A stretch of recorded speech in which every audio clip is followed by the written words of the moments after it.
आता कालच्या ब्लॉग मध्ये आपण यात्रेच्या सामान खरेदीपर्यंत तर बघितलं होतं, पण आज आपण त्याचाच पुढचा पार्ट बघणार आहे.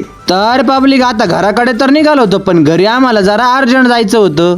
कारण तिथं जाऊन आपल्याला PSI साहेबांचा सत्कार करायचा होता. मग काय गावकऱ्यांच्या आणि बाबांच्या वतीने PSI साहेबांचा सत्कार करून घेतला. आता त्यांचा तिकडे सत्कार सुरू होता आणि इकडे आमची पुढील तयारी सुरू झाली होती भाऊ.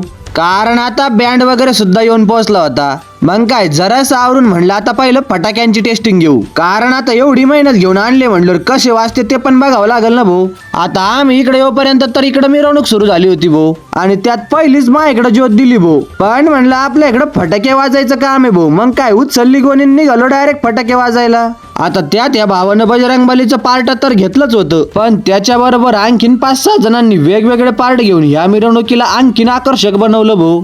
आता त्यांच्या बरोबर गावातलं तरुण मंडळ तर एन्जॉय करीतच होतं, पण म्हातारे माणसं सुद्धा माघार घ्यायला तयार नव्हते भाऊ. म्हणलं च्या आईला गावऱ्या सगळेच मज्जा घेते, मग आपण माघार राहून नाही जमणार भाऊ. मग सुरू केला भाऊ आपला राडा धिंगाणा सगळं सोबत. पण तेवढ्यानं सुद्धा कुठं मन भरत आहे. म्हणलं आता जरा वरती जाऊन नाचू. आणि त्यात कौडगाव म्हणल्यावर विषय डायरेक्ट नातगोळा असतो भाऊ. कारण मिरवणुकीसाठी 2-4 बँड डायरेक्ट सोबतच चालू असतात.